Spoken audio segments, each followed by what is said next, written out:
Tore on, et Haapsalus näevad kinnisvara arendajad samuti suurt perspektiivi. Kui seni on selle piirkonna turg olnud rahulik, siis nüüd on kaunile rannikule valminud väga atraktiivne arendus. Seda siis endise Haapsalu kalakombinaadi territooriumile Marienholmi. Tänaseks me oleme lammutanud need vanad varisemisohtlikud kalatehase hooned ja rajanud siia tõeliselt erilise elukeskkonna, mis on alles algus suures pildis. Et täna valmis meil esimesed 50 korterit 5 imelises majas. Aga meil on plaan oluliselt rohkem teha, et lähiaastatele tuleb siia Poolsaare tippu sadam.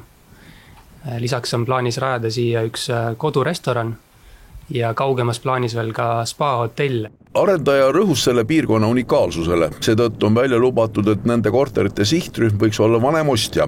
Juba suur osa pindasid on läinud müügiks. Näiteks seejuures päris mitmed pinnad, millede maksumus on üle 600 000 euro. Saab koodiga siis sisse ja otse korterisse. Ligi 600 000 eurot, et mis siis selle korteri nii kalliks teeb? Kalliks teeb kõik see, mida me siia rajanud oleme, et esiteks tegemist oli Poolsaarega, kus polnud ei veekanali ega kütteliitumisi, et pidime rajama siia ligi 8 meetrit teed koos kõikide trassidega. Siis me oleme panustanud päris palju nende maade arhitektuuri, et need maad oleks tõesti erilised, et Eesti mõttes on tegemist tipparhitektuuriga ja tippsiseviimistlusega. Kogu arendus on saanud kiidusõnu sõbraliku ja merele orienteeritud lahenduse eest.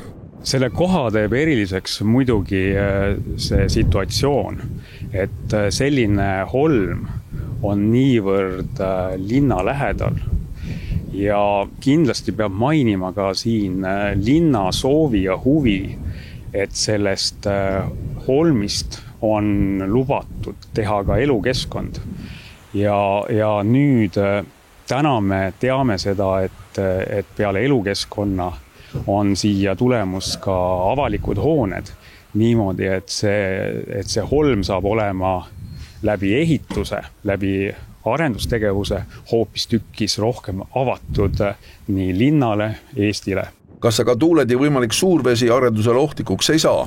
Siin kohal peab ütlema, et arhitektina ja tegelikult kogu projekteerimistiim on sellega arvestanud, et erinevalt mitmetest linnadest, Pärnust, võib-olla ka Haapsalu teatud linnaosadest on siin väga turvaline elada ja kõik see võimalik üleujutus on pigem ainult visuaalne.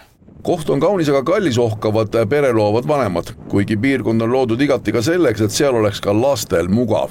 Sihtrühm on meil täna selline 45-50 pluss inimesed, kes on võib-olla juba esimese elu näiteks pealinnas ära elanud ja nüüd otsivad rahulikumat keskkonda, kus tõesti nautida rahuvaikust ja seda imelist merevaadet, mis meil siin pakkuda on.